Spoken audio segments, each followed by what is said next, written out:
At the end of the last talk, I closed with a military analogy, which was meant to convey the futility of attacking an ideologically entrenched or ideologically dominated organization by means of argument. I hope listeners can indulge me as I continue the analogy in this next video. My understanding of the futility of trench warfare in World War I was really bookended by two modern movies that I saw when I was fairly young.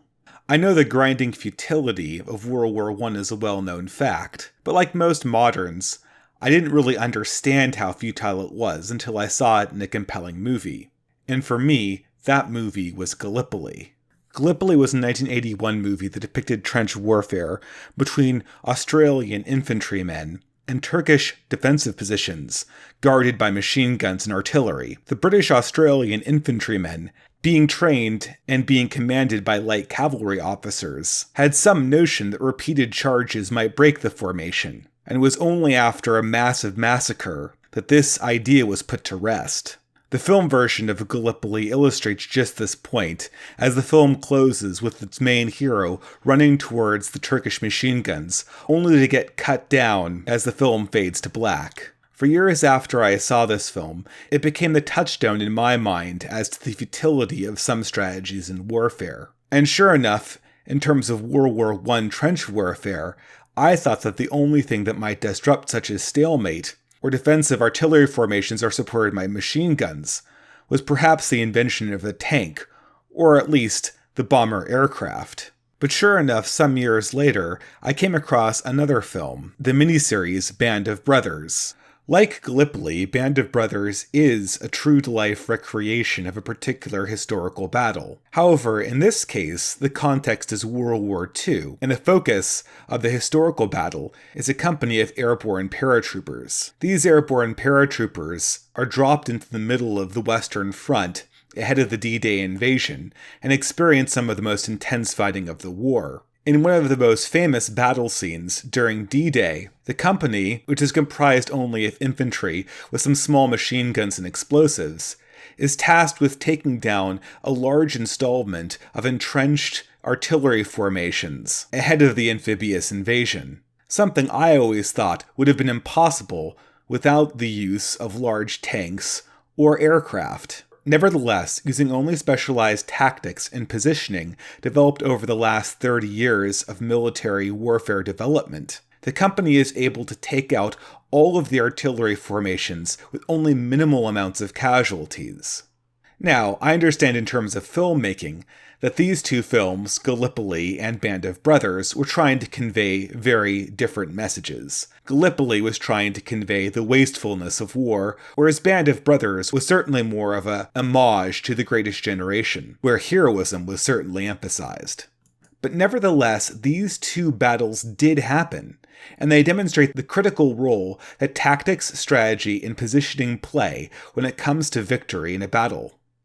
And from my point of view, such tactics and strategy are equally important when it comes to culture war fights. Having the right understanding of the situation and knowing of the right way to tactically exploit the weaknesses of an opponent can make all the difference between a very winnable battle and a catastrophic, tragic rout. I would break down the tactical recommendations for battles fought in the culture war as follows. Number 1, as always, would be understanding both the battle and your opponent. Number 2 would be to develop an intelligent and defensible position.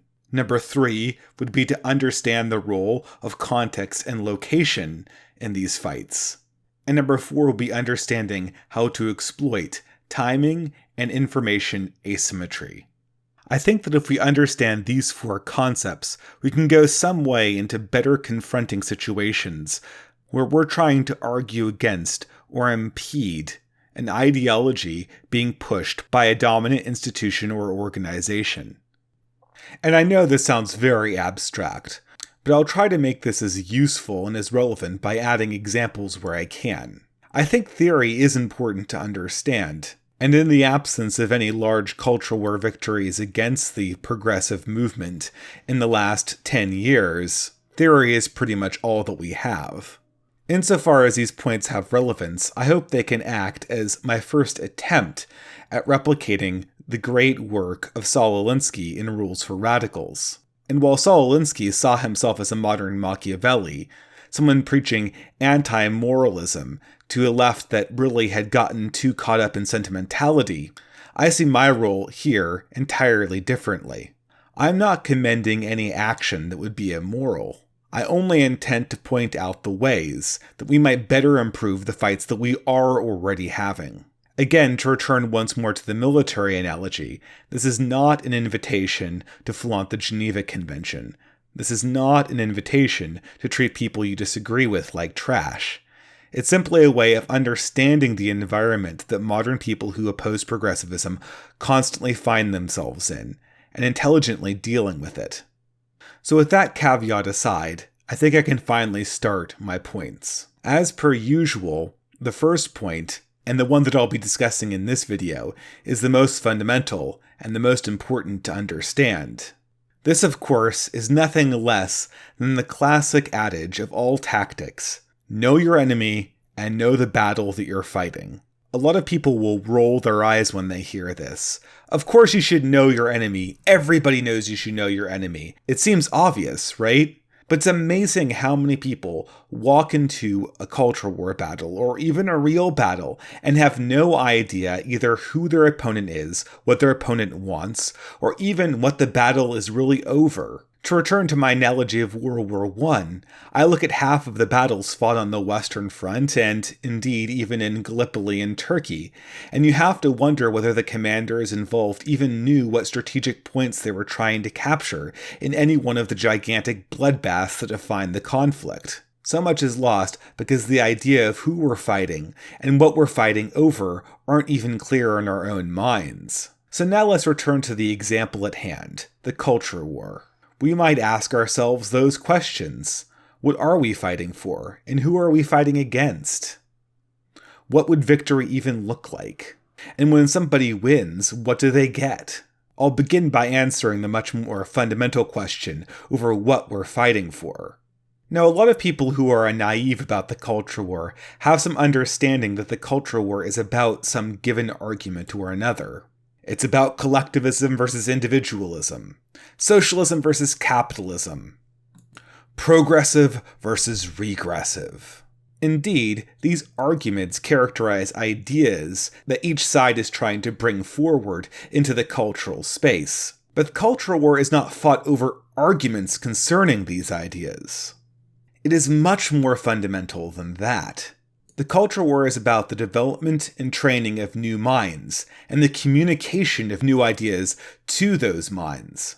The culture war is about the set of rules and standards that will govern the arguments we will have about the ideas. This is the most fundamental aspect of the battle, and it fundamentally precedes the argument. I've made an entire video about how narrative precedes argument, and how narrative always triumphs over arguments. And here I'm emphasizing a very similar point, at a slightly more abstract level. When we talk about the development of basic beliefs, of basic premises, we're not talking about something that anyone can argue over. The premises and basic beliefs control the rules of the discourse itself. You can't very well have an argument over those rules, any more than there can be a move in soccer that instructs you to change the rules of soccer and use your hands. So how are these basic beliefs formed? Well, through a process of education, which does not fundamentally use arguments to advance its own notions in the students that it teaches.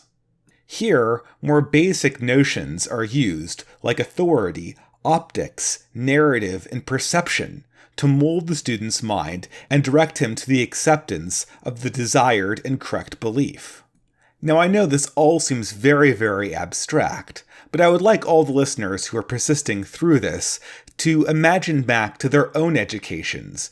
Did teachers who instructed you sit there and have arguments with you about why you should believe that 1 + 1 = 2? Did they have arguments about why there were 60 minutes in an hour, or why dolphins were mammals and not fish? Most likely not. Most likely what the teacher did was instruct you and create narratives about why these things were true that were very believable. The perception of the teacher's authority and the optics she presented augmented this narrative and made you believe the fact before you. Now, of course, all of these concepts might indeed be argued, and probably were argued in the academies at one point. But that's not the role of the teacher. That's not the role of somebody who's defining the way a new mind will think, who's defining the ways that the conversation and culture will proceed. This is what makes our own culture war so different. It's fundamentally a war over education and development and not argument. And indeed, if these are the stakes, they are very high. A teaching authority is almost unassailable. It's not something that's designed to be confronted by argument. This is, of course, why most people who defend campus censorship, as was faced by Milo Yiannopoulos and Charles Murray, oftentimes pose the problem of these figures, not in terms of why they shouldn't be argued against, but as if hosting them at the university was putting them in a position of teaching. I heard an amazing debate with Eli Bosnick that really underlined this point, in which Eli, a self-admitted social justice warrior and progressive, debated very vigorously that the censorship of people like Milo Yiannopoulos and Charles Murray was correct, for the same reason that teachers who teach creationism shouldn't be allowed in schools. Obviously, this was a direct confusion between a teaching role and a role of some speaker who's looking for an argument with the people at a university. But Eli Bosnick seems to have a very good understanding of the stakes of our very own culture war. If you can define what is to be taught, what are the basic premises that we just don't debate over, but that are given to new and developing minds, you can control the entire terms of the debate. And so we've answered the first two fundamental questions. What is the battle, and what in particular are we fighting over? What is the battle in the culture war? Well, the battle in the culture war is over who gets to develop new minds, and who gets to decide what the properly basic beliefs are, and the rules of the discourse of those beliefs going forward. What are we fighting for? We're fighting over the optics, narratives, and perceptions that are needed in order for each of the groups to teach and develop new minds, in order for them to form up ideological communities. And already, just by understanding that, we've come a great way from understanding why the classic approaches to confronting political correctness and hyper-progressive SJWs have failed in the past. So now that we've defined the nature of the battle and what is being fought over, we might find that defining our enemy is a much more easy task. In the context of a culture war that is largely about creating rules and educating new minds, the enemy is somebody who wants to disrupt education of basic beliefs that we hold to be true, and wants to introduce the teaching and development of basic beliefs and standards that we hold to be repugnant. Now, leaving aside other very specific descriptions of the progressive movement and cultural Marxism, which are not, strictly speaking, appropriate for this purely tactical series of videos, we have defined who our opponent is in a strategic sense. We've understood the game inside the context of a model and how it can be played. So this being said, how can we use this to answer our question of how to deal with cultural institutions that are fundamentally arrayed against us? Well, we can begin by understanding them from what they are. They're trying to be educational institutions. They can be very aggressive about this. They can be very passive about this. But the cultural war is fought in terms of education, in terms of formation. Think of all the ways that progressives and the SJW types tend to exert cultural power. It's either in the classroom, education, in journalism, which is another form of education through narrative, or through diversity training and seminars, also education. When we talk about fighting against institutions like this, we're fundamentally talking about enhancing or detracting from an institution that's in the process of indoctrination and pedagogy. There's nothing wrong with this, but this is the battle that we fight. Understanding this basic fact allows us to create further models about how some of these cultural institutions are put together and what they rely on to operate. So how are these cultural institutions set up? Is there a way that we can model them consistently? Well, if the listener will permit the further abstraction, I think there is a very particular way that we can talk about and model institutions that are designed to educate and inculcate a certain group with ideas. They all have the same setup, they all have the same types of members within them. I would argue that institutions of cultural authority, as educational institutions, are always organized with 4 basic types of members. The first and most numerous types of members are what I call the bystanders. These are the typical people that the educational institution processes. They're the man on the street, the people that don't particularly care about ideas, the people that are just trying to get by. They have no large pretensions, and for the most part, they're just the people that are there because they have to be there. These are the freshmen in the social justice classroom that are trying to fulfill a requirement. These are the people in the diversity seminar that are just there because their workplace implemented it. These are the readers of Kotaku game journalism who just want to have more information about the hottest AAA games. Inside the institution in question, these particular people act like political non-entities. They have very little interest, but for the most part they want things to proceed smoothly. When things proceed smoothly, they have less bother in their lives. And for the most part, the bystanders just want to get out with as little trouble as possible. There, however, is one exception to this general stance of apathy towards ideological concerns. For the most part, bystanders in any situation, in any institution, are very conscious of fairness. They're in this institution as a means of exchange, and if the institution explicitly demonstrates callousness or callous disregard to unfairness, they'll react to that. This, for the most part, is largely human nature, but it also has to do with the fact that the relationship of the bystander to the educational institution is fundamentally transactional, and nobody can have transactions with people who are callously unfair. Okay. So while bystanders compose the most numerous group of people inside a given cultural institution, they're certainly not the end of the story. And this brings us to the second category of people that we can find inside educational or cultural institutions. These are the people that I like to call the believers. Now, the believers are distinguished from the bystanders because they are not political and ideological non-entities. They believe what's being taught. They care deeply about it. And while they might not have the finer points memorized, they're certainly interested in what's being taught.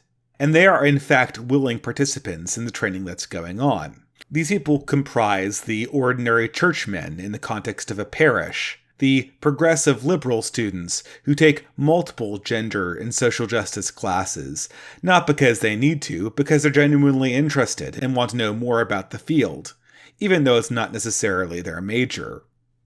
These are the members of the atheist community, for instance, who, while maybe not professional skeptics in their own right, certainly buy all of the books and magazines, and enjoy talking about it in their spare time. As you might have guessed, the believers, while certainly less numerous than the bystanders, are more or less the lifeblood of any ideological or cultural institution. They're what makes the education and cultural transmission process something that is somewhat joyful and not some stultifying bureaucratic transaction. These are the model disciples, the students that bring a smile to every teacher's face, because this is indeed what the educational and cultural institution is trying to promote and establish.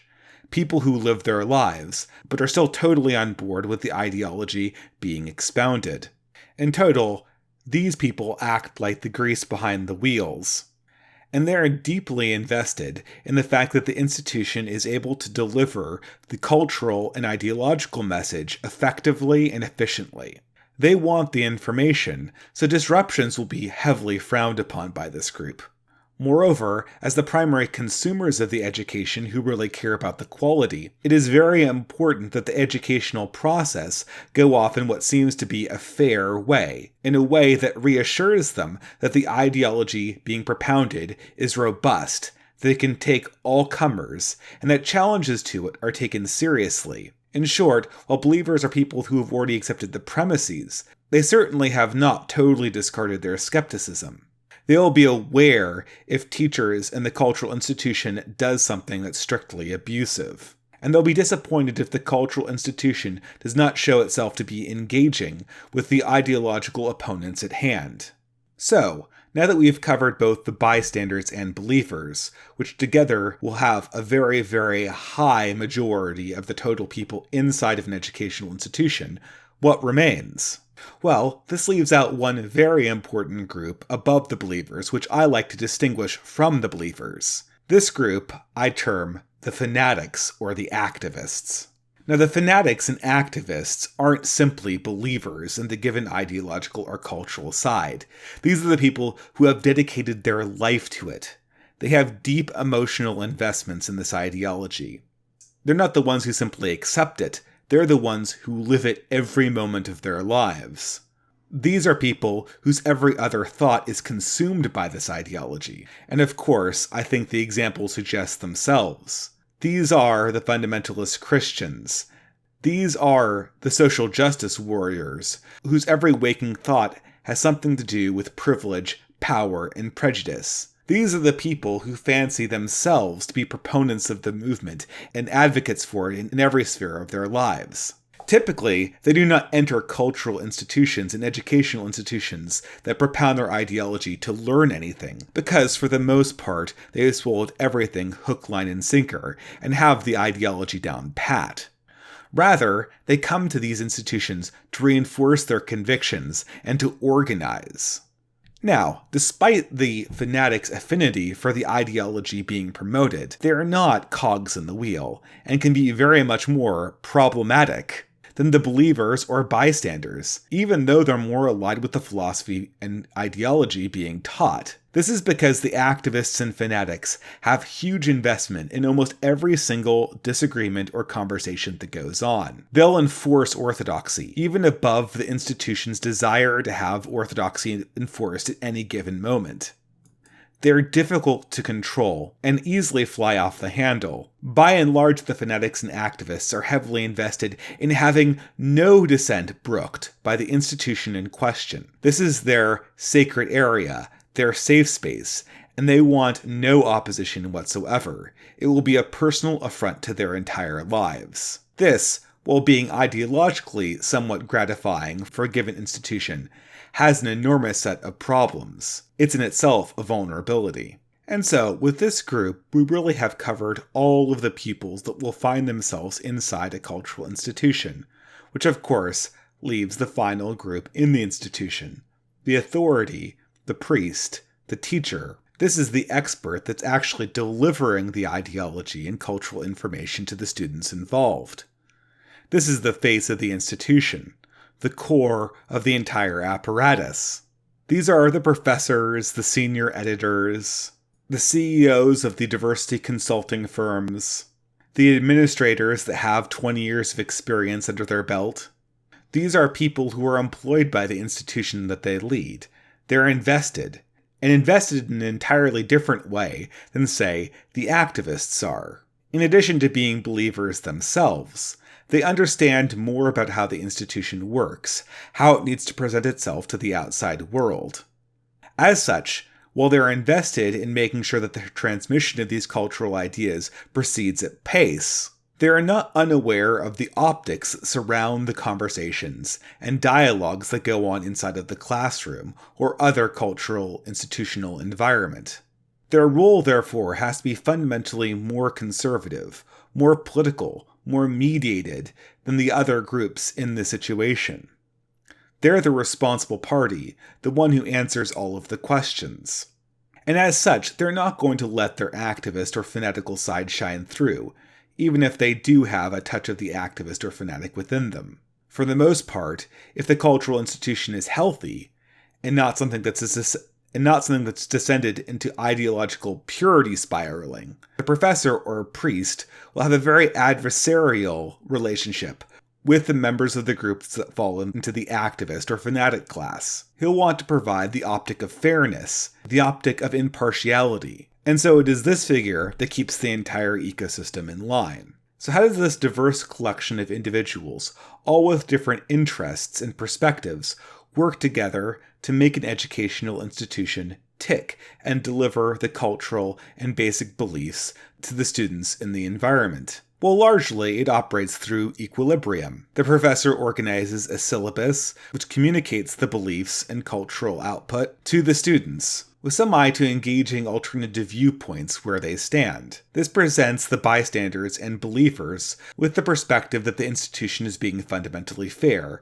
that it's engaging in robust dialogue, and that everything is going on above boards. In the meantime, the conversations and dialectic is curated to make sure that the necessary beliefs and cultural information are communicated, and also that the ideology of the institution does not stray too far from orthodoxy, therefore keeping the activists and fanatics happy. In an ideal scenario, this results in sort of a loose grip on the ideology that the institution is invested in promoting, one where alternative ideas are present to a certain extent, but the overall direction is still driven by orthodoxy. And of course, I should emphasize that this isn't ideal. There are situations where activists take over, or perhaps the priest or professor is an activist, in which case the institution goes totally crazy, and all pretense of fairness and unbias go straight out of the window. There may be entirely insulated cultural institutions where everybody involved is a believer, and there are no bystanders who really stand to learn anything. There are no people hearing the sermon who aren't part of the choir. There could be ideal open-minded environments where there are no fanatics or activists, and everything occurs in a much more loose and more neutral dialectic. But still, the general framework holds as a model for how cultural institutions perpetuate the ideology they want. And I want to pause here to say that this isn't necessarily a bad thing.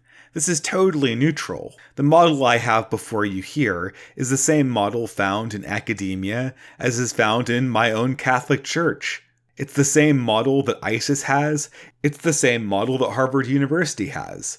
It's the same model as our high school science classes had. What I have here is just a general form, but it's a form that we'll need to understand if we're interested in figuring out how to subvert attempts to educate people against their will and in contexts that are unfair. As I have said before, what characterizes the modern culture war is progressives' attempt to move more and more things into this cultural and educational space and away from the argumentative space where two parties with opposed views come together and have a totally neutral dialectic. As such, we might very well find ourselves in situations where the only way to engage with the opposite side is within one of these institutions. And, as I've made the case for in the previous video, the only way to engage with these institutions is to understand how the process of institutionalized cultural promotion works and subvert it at a very basic level. Now, I understand there might be some objections. Subverting an educational process, isn't this unethical? I've asked myself this question a lot. Certainly, as somebody who considers themselves a teacher, there's nothing worse than some cynic in a class who's interested only in subverting the process in which you communicate course material to the students. Disrupting an educational process undertaken in good faith would be abuse. But I'm not so sure that it's unethical to try to resist an educational institution that is trying to promote ideology in a totally dishonest fashion, as is being done in many modern universities, and throughout much of the modern mainstream media. And I would argue that resisting these institutions need not involve any unethical behavior that would put you in a position where you're actively disrupting the education of people who are there to participate willingly. There are ways to make your own ideas heard, to make your own critiques understood by the people in the classroom, and to even fight back against the ideology being promoted there without ever disrupting the educational process in a very explicit sense, without ever misrepresenting your own ideas. And to my mind, these strategic considerations, which I'll describe in subsequent videos, are the first step to ethical and tactical ways to approach the culture war in the 21st century.